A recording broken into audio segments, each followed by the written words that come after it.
Okay, so welcome to the bomb commentary, how to bomb as an Untamed. I will try to cover up the most primary things, not go too much into detail. There's a lot of stuff to cover up, so I'm going to try to do it as fast as possible.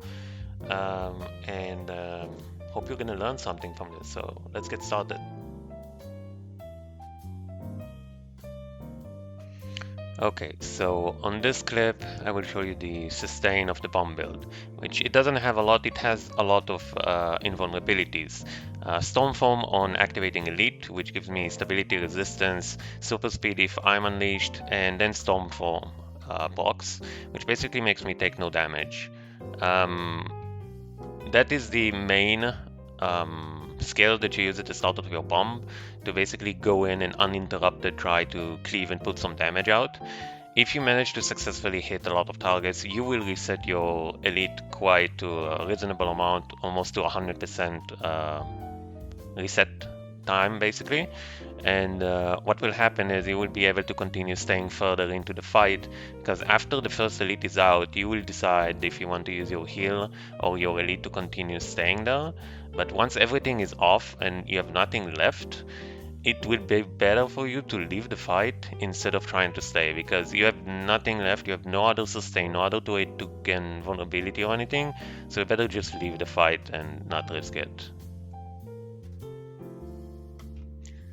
Now, when engaging a fight, you would want them as stacked as possible. So you're gonna have to wait for opportunities of those kind to actually appear, such as like this one. They're pretty stacked, so it's gonna give me a lot of chances to get many of them down at the same spot, because basically I'm doing AoE with spores as well on ambush proc, and because they're stacked, it gave me the ability to reset my elite and continue pressuring them and get more downies, while the Lord is doing CC and cleaving the downies, letting me focus on the alive ones to just generate more downies. And once you've basically done this, you're gonna start chasing the ones that are still alive to try and get them down and deny any kind of future reses. At the same time, you will watch your HP and what you have available, so you can try to manage properly the time that you're still alive in there, let's call it that way, in case you're getting low or somebody's gonna try to pulse you down or anything.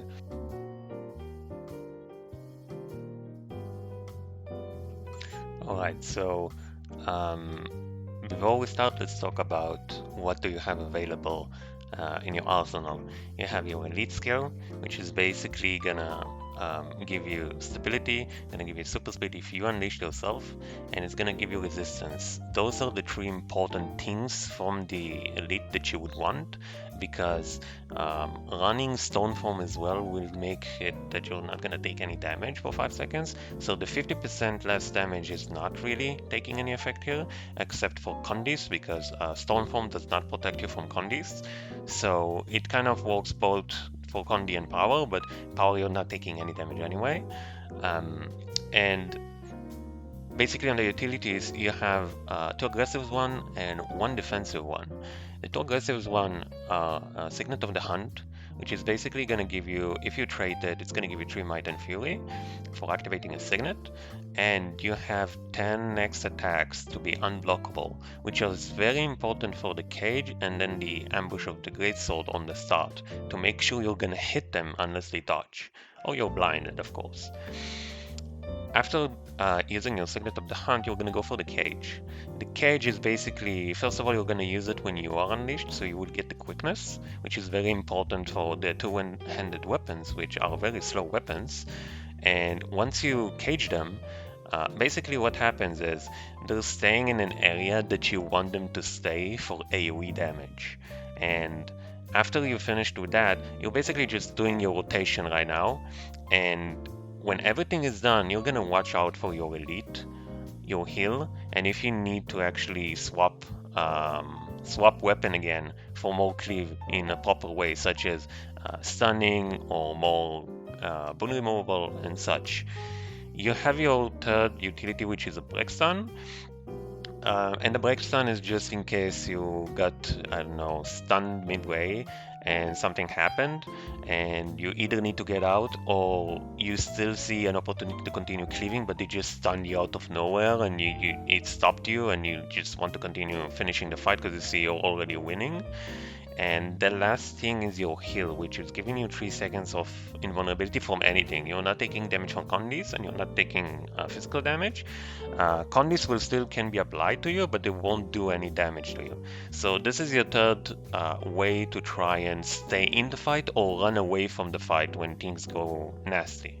So we're gonna continue the clip and you're gonna watch what's going to happen.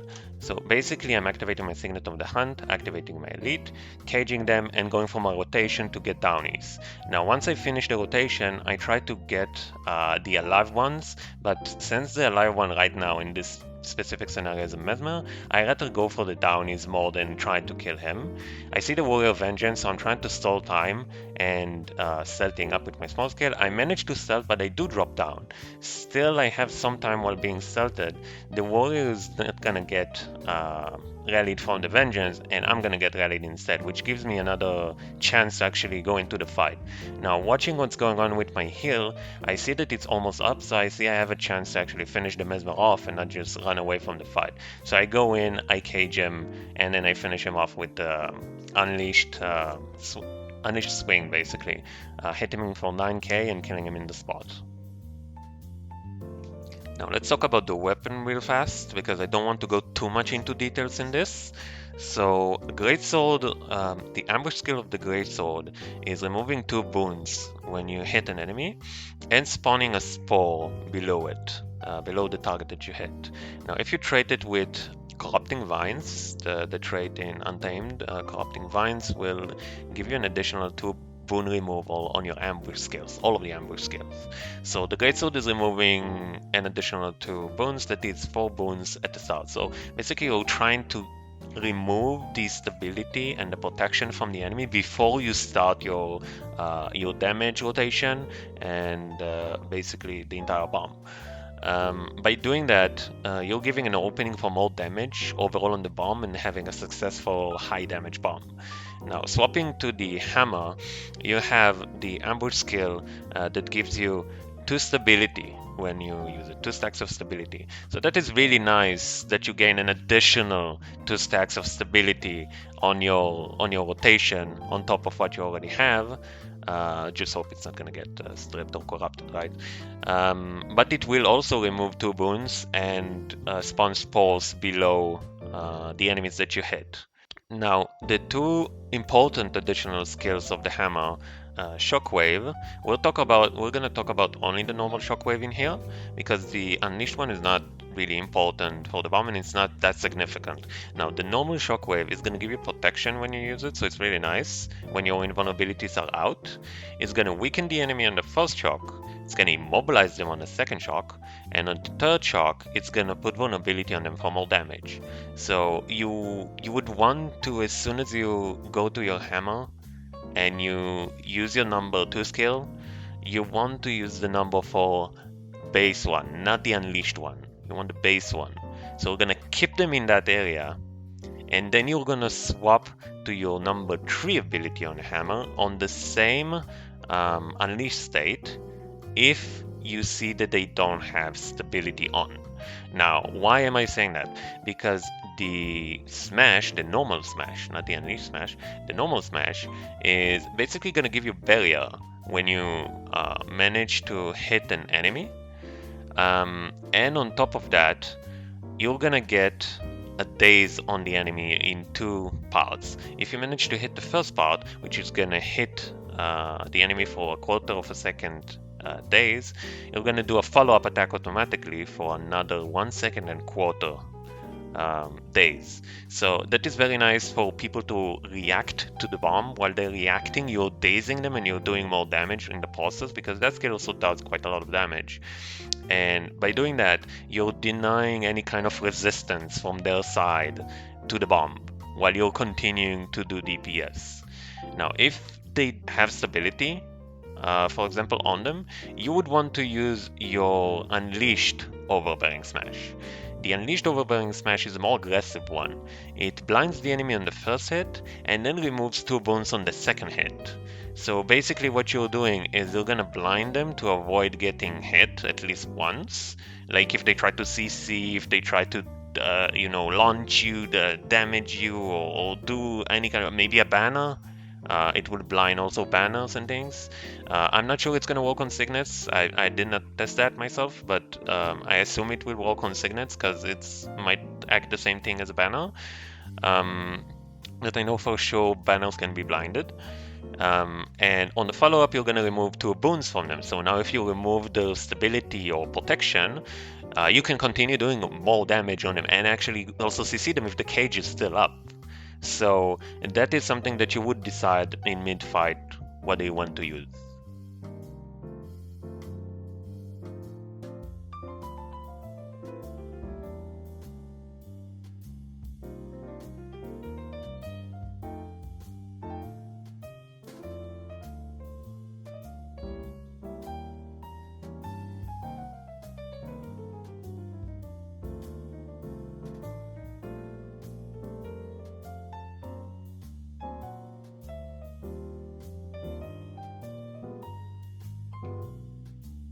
Okay, so after we talked about the utility, some of the traits and the weapons, now we're gonna talk about the positioning, the important part of the positioning in all of this.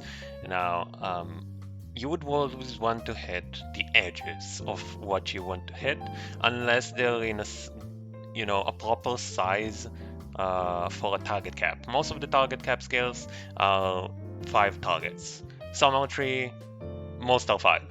So you would want to hit the edges where you can benefit as much more from the target cap by hitting the same targets and including the downies, because you don't want to spread the damage, otherwise no one is going to go down, and if someone goes down, most likely you won't hit the downies that you got down, and now they're going to start getting rezzed up or whatever, they're not going to die.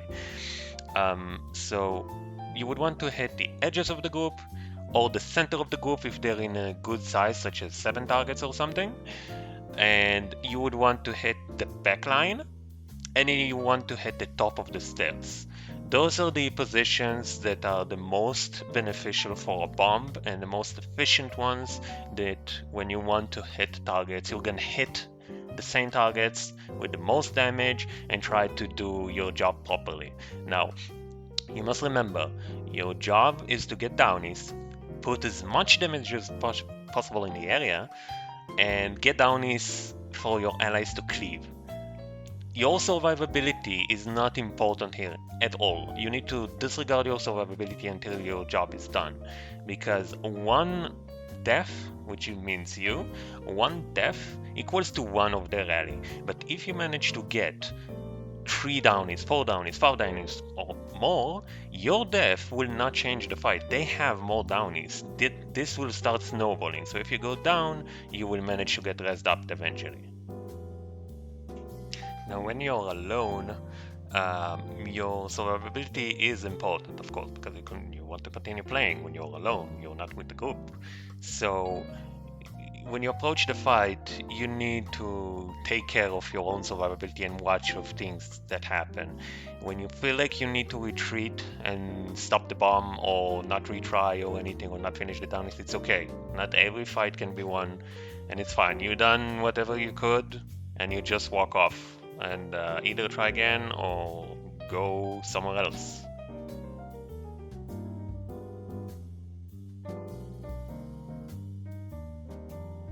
Let's talk a bit about the element of surprise. Now, the element of surprise is the most important one, because what happens is if the enemy knows you're coming, they will try to boon up, they will try to dodge, they will try to move away, they will try to spread, they will try to defend themselves from what's coming, because they see an enemy stealthing, they have no idea what's going to happen, they're starting to keep their guard up. Now, the element of surprise is very important for this part because you don't want them to know you're coming. So your bomb will be less counterable. You're gonna do damage, they won't understand what's going on, and they're gonna start getting hit, heavily hit, and they won't know what to actually activate to survive, whether if it's stability, healing, dodging away, rezzing allies, signating, bannering, whatever. So element of surprise is very important in this part.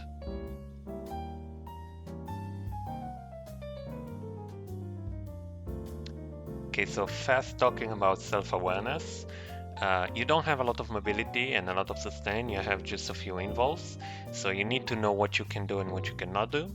So after you finish your bomb and you see downies, it's not necessary that you can finish them and also survive at the same time, right?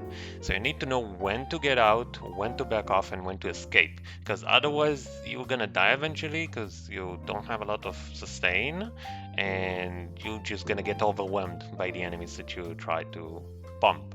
So take care and be aware of your surrounding.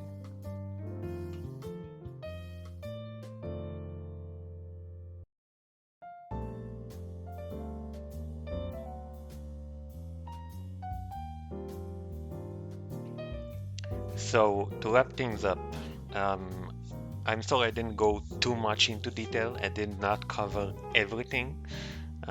I tried to cover the primary parts, the most important skills and the traits that are being used.